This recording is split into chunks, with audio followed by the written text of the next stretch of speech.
नमस्कार, मैं हूं संजय शर्मा। आप देख रहे हैं 4 PM न्यूज नेटवर्क। चुनाव में 48 घंटे बचे हैं और उससे पहले काफी चीजें बदलती हुई नजर आ रही हैं।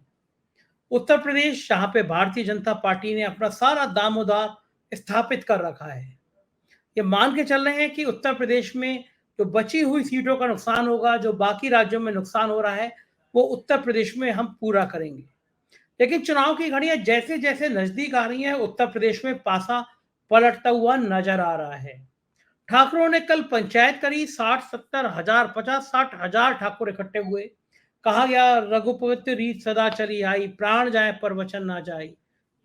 जय भवानी के नारे लगे और कहा गया कि हम तो भगवान राम के वंशज हैं, जो कह दिया वो करते हैं, अपने वचन पूरे करते हैं। रघुकुल रीत सदा चली आई, प्राण जाए पर वचन ना जाए। ऐसे नारे लगातार लगते रहे। और फिर क्षत्रियों ने, वहां एक परंपरा है पश्चिमी उत्तर प्रदेश में, लोटे में नमक डलवाया। मतलब ये एक तरह का संकल्प होता है। और जय भवानी के बीच में कसम खाई गई कि पश्चिमी उत्तर प्रदेश में क्षत्रिय समाज कहीं पे भी भारतीय जनता पार्टी को वोट नहीं देगा। एक झटके से कैराना, मुजफ्फरनगर, मेरठ, सहारनपुर, बागपत, इन सीटों का नजारा बदल गया। बिजनौर, इन सीटों का नजारा बदल गया। योगी आदित्यनाथ भागे भागे गए, लेकिन ठाकुर मानने को राजी नहीं थे। पिछले दिनों जब योगी आदित्यनाथ गए तो उनके सामने संजीव बालियान मुर्दाबाद के नारे लग गए। पश्चिमी उत्तर प्रदेश, जहां पहले चरण में ही वोट डाले जाएंगे, वहां का जायका इतना खराब हो जाएगा, ये मोदी जी ने सोचा नहीं था। और गांव गांव नारे लग रहे हैं, क्षत्रियों के बीच नारे लग रहे हैं और कह रहे हैं क्षत्रिय कि अगर 70 के पार चली गई उत्तर प्रदेश में भाजपा, तो योगी आदित्यनाथ को हटा दिया जाएगा। और ये बात बहुत ज्यादा चर्चा का विषय बन चुकी, खासतौर से क्षत्रिय समाज में। और ये, अगर ये समाज इतना प्रभावशाली समाज है कि कहीं का कहीं गुल खिला सकता है। पश्चिमी उत्तर प्रदेश में त्यागियों के गांव के बाहर हमने बोर्ड लगे देखे, जहां पे बोर्ड पे लिखा है, हमारी सबसे बड़ी भूल कमल का फूल। सैनी समाज नाराज है कि उनका प्रतिनिधित्व नहीं मिला। देश में अलग अलग राज्यों में ऐसी खबरें और भी जगह से आ रही हैं। राजस्थान में भी बीजेपी को पसीने आ रहे हैं। इस बीच सुप्रीम कोर्ट में वीवीपैट की सुनवाई। बहुत तीखे सवाल पूछे सुप्रीम कोर्ट में और इलेक्शन कमीशन के पास जवाब नहीं था। बृहस्पतिवार को, यानी कल, इसकी फिर सुनवाई होनी है।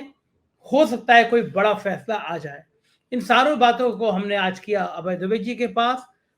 उनसे पूछा इन सब का जवाब क्या है।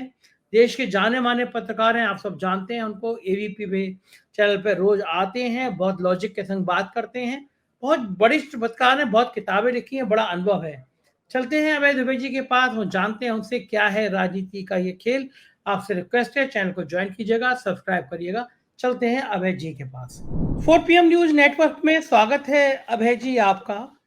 वीवीपैट का मुद्दा बहुत ज्यादा गर्म है। सुप्रीम कोर्ट में कल जो बहस हुई, उसको देखने के लिए लोग बेताब थे। बहुत तार्किक सवाल पूछे सुप्रीम कोर्ट ने। चुनाव आयोग के पास जवाब नहीं था देने का। चुनाव आयोग बगले झांक रहा था।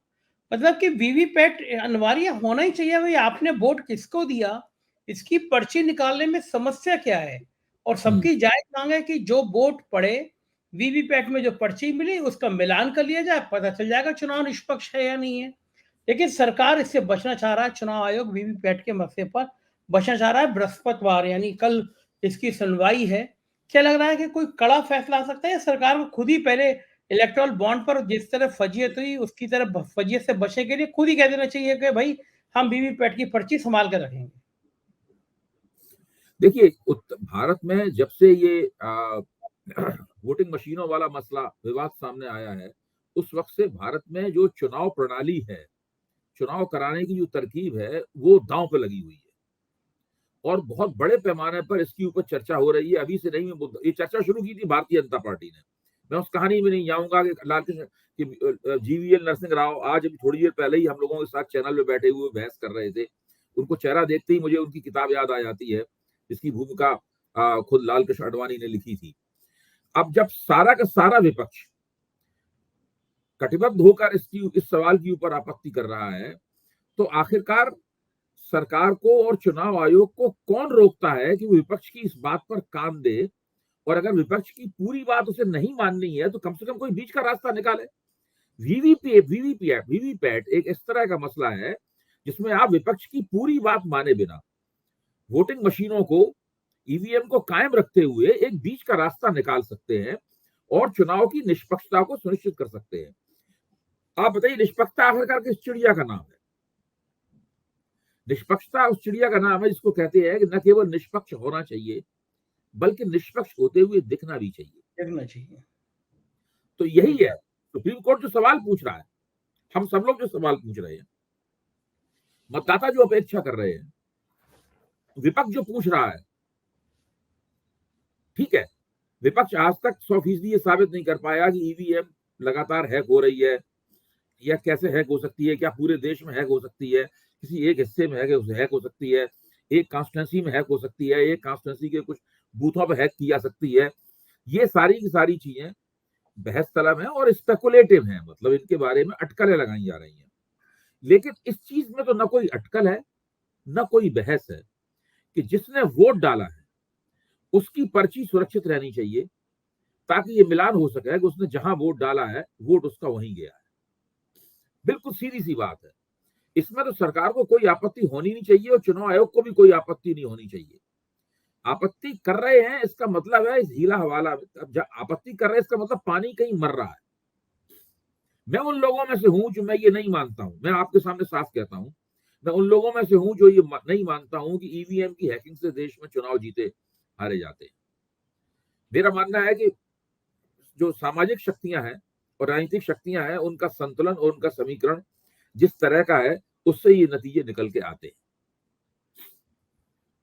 लेकिन अगर सबकी मांग है, सार्वजनिक जीवन में बहस है, तो निष्पक्ष चुनाव को निष्पक्ष दिखना भी चाहिए। और चंडीगढ़ मेयर के चुनाव की घटना ने तो इस बात को और भी ज्यादा उभार दिया है कि चुनाव में निष्पक्ष होना और निष्पक्ष दिखना कितना जरूरी है। इसलिए सुप्रीम कोर्ट जो हस्तक्षेप कर रहा है, हमारे ख्याल से उस हस्तक्षेप का हमें स्वागत करना चाहिए और इस हस्तक्षेप को हमें उम्मीद है, मैं कामना करता हूं कि ये हस्तक्षेप अंत तक जाएगा और सुप्रीम कोर्ट सरकार और चुनाव आयोग को मजबूर करेगा कि वो वीवीपैट की पर्ची के मसले को, इस आदेश को माने और ये वीवीपैट की पर्ची सुरक्षित रखी जाए।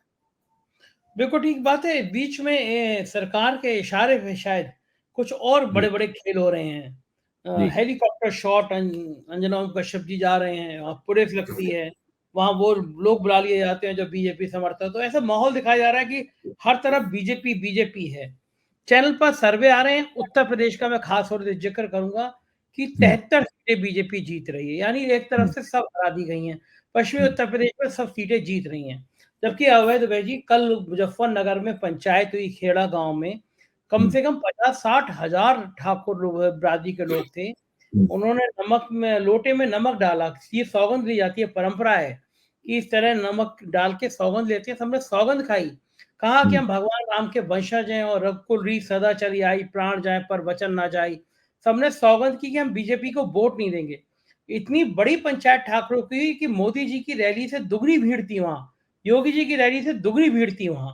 सहारनपुर, कैराना, मुजफ्फरनगर, मेरठ सब जगह से क्षत्रिय बंधु आए थे। त्यागी समाज ने गांव के बाहर बोर्ड लगा दिए, हमारी सबसे बड़ी भूल कमल का फूल। सैनी समाज को टिकट नहीं है, सैनी समाज सड़कों पर है। पश्चिमी उत्तर प्रदेश का जहां पहले चरण में मतदान है, बीजेपी का पूरा इतिहास भूगोल बदला हुआ नजर आ रहा है। तो भी ये सर्वे दिखा रहे हैं कि बीजेपी की 73 सीट आ रही है, जबकि पहले ही चरण में 5-6 सीटें फंसती हुई नजर आ रही हैं। तो क्या ये चैनल प्रायोजित होते हैं और फिर उत्तर प्रदेश में सीन क्या दिख रहा है आपको? देखिए, पिछली बार इन 8 सीटों के ऊपर इसमें भी बीजेपी की अच्छी खासी पिटाई हुई थी।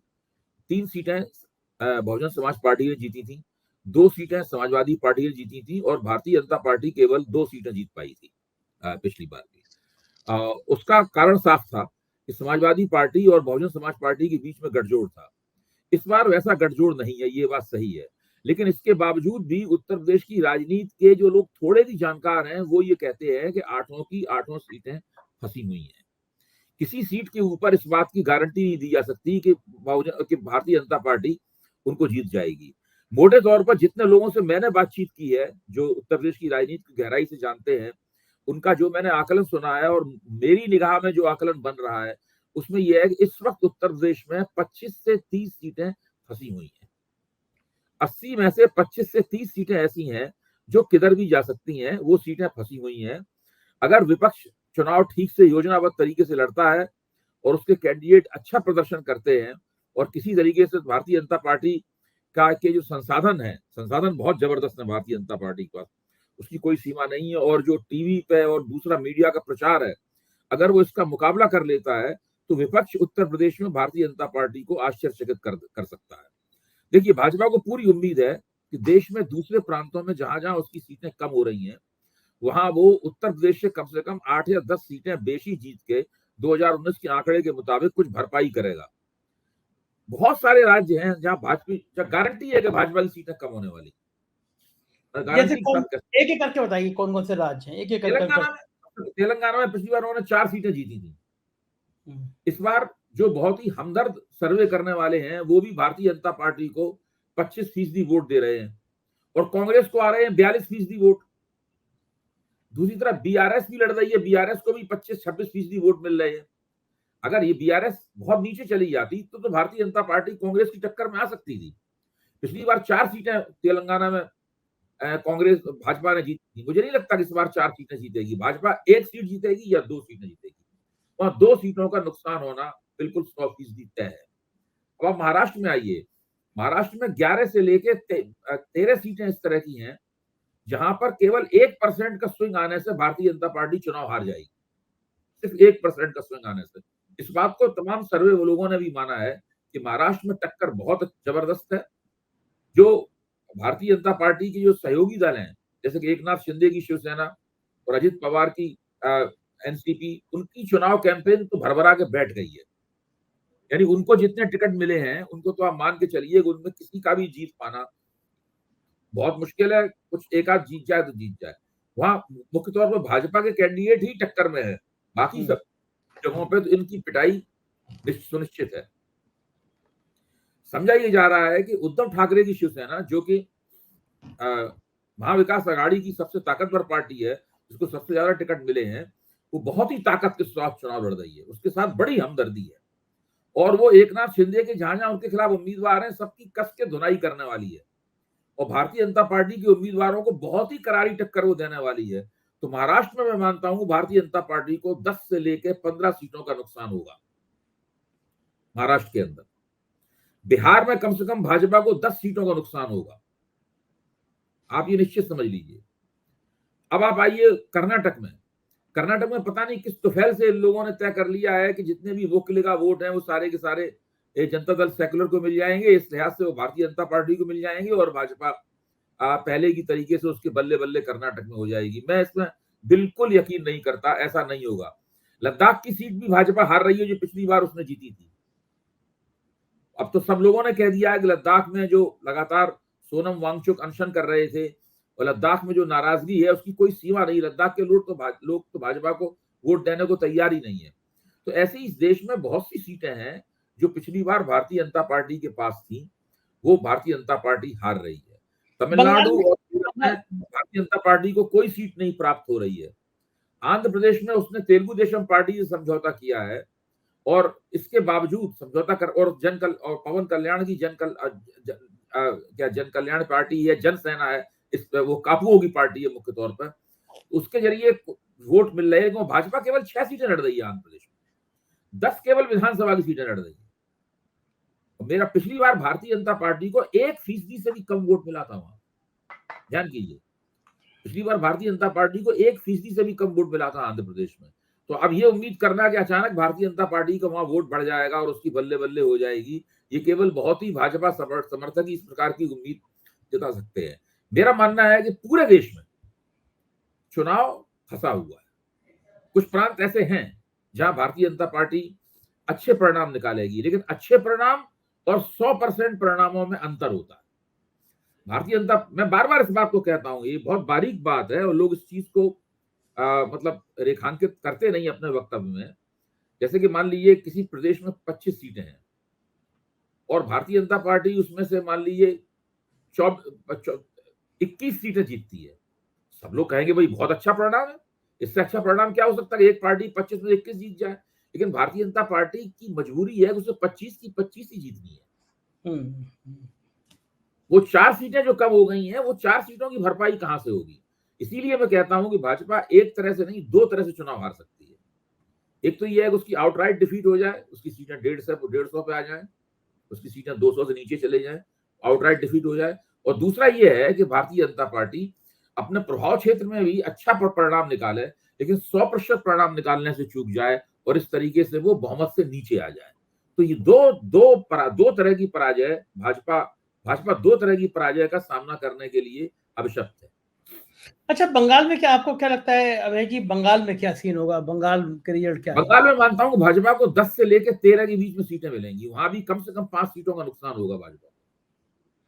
तो आपने जो अनुमान बताया, जो अंदाजा बताया, अगर मोटा मोटा जोड़ें तो भाजपा 225 के आसपास सिमटती हुई नजर आ रही है। हाँ बिल्कुल, 275 से नीचे भाजपा आएगी, 275 से नीचे 50 सीटें अगर कम हो जाती हैं तो 225 रह जाती हैं। अगर 225 सीटें रह जाती हैं तो क्या लगता है आपको फिर सरकार किसकी बनेगी? अगर 225 सीटें रह जाती हैं तो फिर देखना पड़ेगा, एक तो भाजपा के जो भी तथाकथित रूप से वो हैं घटक दल हैं, वो घटक दल कितना हासिल करते हैं। उसमें बड़े घटक दलों में तो तेलुगु देशम ही एक बड़ा घटक दल है देखा जाए तो भारतीय जनता पार्टी का, और जनता दल यूनाइटेड है बिहार में, जनता दल सेकुलर है कर्नाटक में। ये बड़े घटक दल है। अकाली दल उनका घटक दल रहा नहीं, शिवसेना घटक दल रही नहीं, उसको तोड़ के एक हिस्से को उन्होंने अपने मिला लिया है। तो अब बड़ी पार्टियां तो भाजपा के साथ है नहीं, तो मुझे नहीं लगता कि भाजपा को 25 से 30 सीटों का कोई भी कुशन एनडीए के घटक दलों द्वारा मिल पाएगा। लेकिन भाजपा को एक बड़ा क्वेश्चन ये मिलेगा कि अगर तेलुगु देशम आंध्र प्रदेश में हार जाती है, जिसकी मुझे उम्मीद है कम से कम हार जाएगी, क्योंकि वाईएसआर रेड्डी को अकेले दम पर 40 से 42% का वोट दिखाया जा रहा है। इसका मतलब है कि वाईएसआर रेड्डी कांग्रेस के खिलाफ कोई एंटी इनकम्बेंसी वहां पर नहीं है। जिस पार्टी के खिलाफ एंटी इनकम्बेंसी होती है वो पार्टी को 40 से 42% वोट नहीं मिलता। तो 40 से 42%, और रेड्डी समाज पूरी तरह उसका साथ दे रहा है उसका। आंध्र प्रदेश में रेड्डी समाज कांग्रेस के साथ है, और नहीं, तेलंगाना में रेड्डी समाज कांग्रेस के साथ है, और आंध्र प्रदेश में रेड्डी समाज वाईएसआर रेड्डी कांग्रेस के साथ है। तो ऐसी स्थिति में मुझे लगता है कि अगर तेलुगु देशम पार्टी हार जाती है और वाईएसआर रेड्डी चुनाव जीत जाते हैं, तो भारतीय जनता पार्टी वाईएसआर रेड्डी का समर्थन तेलुगु देशम को फौरन कूड़ेदान में फेंक देगी और वाईएसआर रेड्डी का समर्थन प्राप्त कर लेगी। एक उसको ये संभावना ये मुझे दिखाई पड़ती है, जहां से उसे वो क्वेश्चन मिल सकता है। लेकिन एक बात तो और भी है कि जो सरकार बना रहा होगा उस दौर में, मान लीजिए इंडिया गठबंधन की सरकार बनाने की स्थिति आई तो वाईएसआर रेड्डी उसके साथ रहेंगे, वो क्यों जाएंगे बीजेपी के साथ? अगर इंडिया गठबंधन की सरकार बनने की संभावना हुई तो सारी क्षेत्रीय शक्तियां उसी के साथ जाएंगी। लेकिन इंडिया गठबंधन की सरकार बनने के लिए पहली एक शर्त है, कम से कम कोई एक ऐसी पार्टी होनी चाहिए उसके अंदर जिसके पास 100+ एमपी हो। तो आपको क्या लगता है कांग्रेस 100 सांसद जिता पाएगी, नहीं जिता पाएगी? अगर कांग्रेस अगर आपकी बात ठीक है, अगर भाजपा की 275 से 50 272 से 50 सीटें कम होती हैं तो फायदा तो कांग्रेस को काफी होगा ना इसके अंदर, तो कांग्रेस आगे बढ़ेगी। कितना आगे बढ़ती है ये एक प्रश्न है।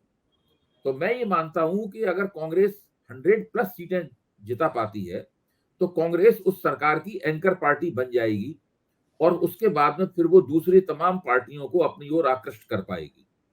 ये सब निर्भर करता है कि चुनावी परिणामों की नक्शा नवीसी किस तरह से होती है, उसकी मैपिंग किस तरीके से होती है, उसकी रूपरेखा क्या बनती है। प्रधानमंत्री जी आज बिहार में कल कह रहे थे कि बताइए, संविधान सनातनी लोगों ने लिखा, ये रामनवमी का जुलूस ही निकलने देते। चुनाव में आपको लोगों की रोजी रोटी, लोगों की शिक्षा और नौकरी, महंगाई, इन पे बात करना चाहिए कि संविधान सनातनी ने लिखा। अगर सनातनियों ने नहीं लिखा होता तो क्या होता? ये सब बातें क्यों करते हैं प्रधानमंत्री? ये जो सनातनी कर रहे हैं, इसी की वजह से तमिलनाडु में 0 मिल रहा है। तमिलनाडु में 0 क्यों मिल रहा है? तमिलनाडु में इनके साथ ऑल इंडिया अन्ना द्रमुक कशगम थी। सनातनी उदयनिधि स्टालिन ने जब सनातनी का मसला उठाया तो अन्ना द्रमुक को लगा कि अगर वो भाजपा के साथ बनी रही तो उसका तमिलनाडु की स्थानीय राजनीति में कबाड़ा हो जाएगा, इसलिए उसने इनका साथ छोड़ दिया। फिर पीएमके जैसी बहुत कुछ छोटी छोटी पार्टियों को अपने साथ लाए, लेकिन वो पूरी तरीके से वहां लड़ाई से बाहर है। वहां पे बहुत बड़े पैमाने पर डीएमके जो है, डीएमके और कांग्रेस का गठजोड़ है, वो चुनाव जीत रहा है। इसी प्रकार की हरकतों के कारण केरल में कुछ नहीं हो पा रहा है इनका। केरल में पूरी की पूरी 20 सीटें कांग्रेस के नेतृत्व वाला जो गठजोड़ है, जनवादी मोर्चा है, लोकतांत्रिक मोर्चा है, वो चुनाव जीत रहा है। तो ये, और इस तेलंगाना में क्यों नहीं आगे बढ़ पा रहे हैं? ये सनातनी की बातें करने के कारण ही दक्षिण भारत में इनकी गोट पूरी तरीके से पिट रही है। और भारतीय जनता पार्टी पता नहीं इस बात को क्यों नहीं समझती कि मोदी जी को जो वोट मिलते हैं वो इसलिए नहीं मिलते हैं कि वो सनातनी की बातें करते हैं, उसके कारण कुछ और हैं। जो भी वोट मोदी जी को मिलता है इसलिए नहीं मिलता है कि ये सनातनी की बात करते हैं। अगर इतने सनातनी थे तो जिस तरीके से उन्होंने राम मंदिर की प्राण प्रतिष्ठा की है, आप सोचिए ना, जिस तरीके से राम मंदिर की प्राण प्रतिष्ठा की है वो कोई सनातनी व्यक्ति तो नहीं कर सकता। सही बात है, शंकराचार्य विरोध कर रहे हैं, मंदिर बना नहीं तब भी हो गया, लेकिन मुद्दा वही रखते हैं कि सनातन के आसपास वो घूमते रहे जिससे फायदा उनको मिलता रहे। और ये जो भावनाएं भड़काने वाला खेल है, क्या इस चुनाव में आपको लग रहा है कि पूरा हो पा रहा है? देखिए, जितना ये भावनाएं भड़काने वाले खेल की तरफ जाएंगे उतना ही ये बात स्पष्ट होगी कि भाजपा को अपने चुनाव जीतने के ऊपर विश्वास नहीं है। आप देखिए, पिछले चुनाव में इन्होंने ये सनातनी इस टाइप की बातें बहुत कम की थी, ना के बराबर। तो जब भी ये सांप्रदायिक, इनकी जैसे जैसे चुनावी मुहिम सांप्रदायिक रूप ग्रहण करती है, वैसे वैसे इनका अविश्वास जो है वो लोगों के सामने स्पष्ट होता जाता है। और मेरा तो मानना यह है कि आज तक का रिकॉर्ड है, जब भाजपा ने खुली नंगी सांप्रदायिक चुनावी मुहिम चलाई है, उसको पराजय नसीब हुई है। बिल्कुल ठीक बात कह रहे हैं। और एक अलग दूसरा मुद्दा है अभय जी, अयोध्या के सांसद कह रहे हैं, मेरठ से प्रत्याशी हैं बीजेपी के अरुण गोयल, वो कह रहे हैं, अलग अलग जगह से अलग अलग पार्टी के नेता कह रहे हैं कि 400 सीट चाहिए क्योंकि संविधान बदलना है। ये संविधान बदलने का खेल जो है वो उसके पीछे हमेशा क्या है? प्रधानमंत्री कह रहे हैं कि हमें बिल्कुल गलत बात है, हम संविधान नहीं बदलेंगे, लेकिन अलग अलग पार्टी के नेता जो कह रहे हैं, इनकी रणनीति ये होती है कि बड़ा आदमी कह रहे नहीं करना है, छोटे छोटे आदमी इस बात के मुद्दे को उठाते रहे, फिर बाद में बड़ा रूप ले ले वो। क्या ये वाकई में ये संविधान बदलने का खेल करना चाहते हैं? देखिए, भारतीय जनता पार्टी के नेताओं की एक पूरी की पूरी पीढ़ी, मेरे ख्याल से 2 या 3 पीढ़ियां ऐसी हैं पुरानी वाली, वो संविधान बदलने के नारे की खुराक पर पली है। जब 10 साल तक कांग्रेस की हुकूमत रही, तो उसके आखिरी दौर में आते आते इन लोगों को लगा कि इन्हें संविधान बदलने के आग्रह को छोड़ देना चाहिए। इसीलिए नरेंद्र मोदी जैसे ही प्रधानमंत्री चुने गए, उन्होंने पहली बात ये कही कि संविधान हमारा सबसे बड़ा धर्म ग्रंथ है। जाहिर है, धर्म ग्रंथ के अंदर कोई परिवर्तन नहीं किए जाते। राष्ट्रीय स्वयंसेवक संघ भी, मोहन भागवत ने भी अपने भाषणों में कहा है कि हम संविधान नहीं बदलेंगे। लेकिन याद कीजिए, अटल बिहारी वाजपेयी प्रधानमंत्री थे तो उन्होंने संविधान में परिवर्तन के लिए एक आयोग बनाया था। अगर वो 2004 में चुनाव नहीं हारते तो वो आयोग और भी काम करता। तो वो इन लोगों में, जब संविधान बना था 50 के दशक में, तभी ऑर्गेनाइजर में इस प्रकार के लेख छपते थे कि मनुस्मृति जब हमारे पास है तो हमें संविधान की क्या आवश्यकता है, इस प्रकार के लेख उसमें छपते थे। तो इन लोगों में इस प्रकार का आग्रह रहा है, एक विचारधारात्मक आग्रह है। हालांकि भारतीय जनता पार्टी ने आधिकारिक रूप से इस आग्रह को छोड़ दिया है, राष्ट्रीय स्वयंसेवक संघ ने भी छोड़ दिया है, लेकिन अभी भी वो पिछला मतलब जो आग्रह है, एक बड़े कार्यकर्ताओं के एक बड़े हिस्से में वो मौजूद है। अब नरेंद्र मोदी ने तो 400 का नारा इसलिए दिया है कि किसी तरीके से 272 तो मिल जाए। 400 का नारा इसलिए दिया है, लेकिन वो जो विचारधारात्मक लोग हैं वो इस तरह से उसको पेश कर रहे हैं कि हमें संविधान बदलना है। आपको ध्यान होगा कि इनका जो हेगड़े नाम का एक कर्नाटक का सांसद है, जो बहुत ही सांप्रदायिक किस्म का, अनंत हेगड़े, उसने भी चुनावी प्रक्रिया शुरू होने से पहले संविधान बदलने की बात कही थी। अनंत हेगड़े, हाँ, अनंत हेगड़े, उसका टिकट भी कटा है। अब देखिए इस प्रकार के नेताओं से ये कैसे निपटते हैं, क्योंकि ये नाथूराम गॉडसे की तारीफ करना, भगत सिंह का बुत बनाकर उसमें, महात्मा गांधी का बुत बनाकर उसमें गोलियां मारना, ये सब जो हरकतें होती हैं वो ऐसे ही लोगों द्वारा होती हैं। ये संविधान बदलने की बात करने वाले लोग भी इसी कतार में खड़े हुए हैं। बिल्कुल ठीक बात है। अभय जी, मैं वापस आपको यूपी पे लौटाना चाहता हूँ। यूपी का आपको सीन नजर क्या आ रहा है? मुझे कुछ समझ में नहीं आ रहा, क्योंकि जिस तरह से क्षत्रिय समुदाय योगी जी को लेकर बड़ा सेंसिटिव हो रहा है, उसको लग रहा है ये 300 पार गए और योगी जी हटे। तो ये जो रिएक्शन अब लगातार बढ़ता चला जा रहा देखिए, है, अब कब तो ये बात बहुत ज्यादा आ रही है।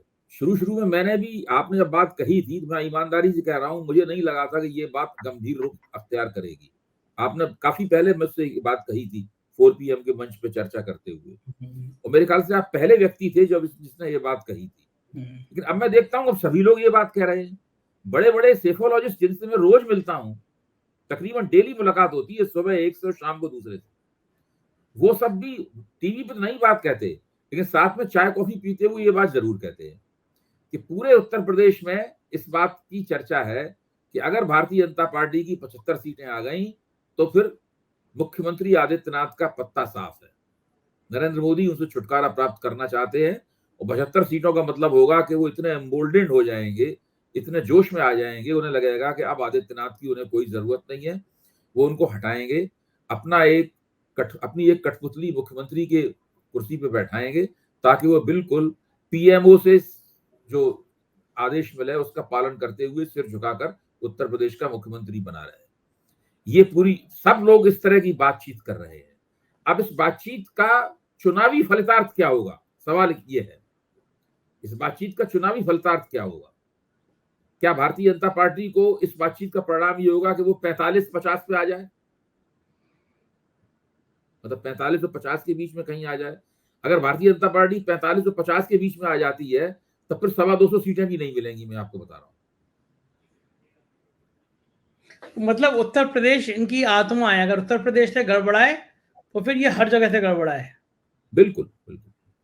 और उत्तर प्रदेश में अगर यही क्षत्रियों का अगर गुस्सा बना रहा तो अभय जी मामला गड़बड़ा जाएगा ना। आप तो बता रहे हैं कि सैनियों में भी असंतोष है, उधर भी त्यागी असंतोष है, त्यागी समाज में भी है। त्यागियों में भी असंतोष है, क्योंकि ये बिरादरियां जो हैं वो खासतौर से पश्चिमी उत्तर प्रदेश में तो काफी हैं। और पश्चिमी उत्तर प्रदेश में, अगर पश्चिमी उत्तर प्रदेश से ही भाजपा का विजय अभियान शुरू होता था हमेशा, चाहे विधानसभा हो चाहे लोकसभा हो। अगर यहाँ आप विजय अभियान को रोक देंगे तो आगे भी नहीं बढ़ पाएगा।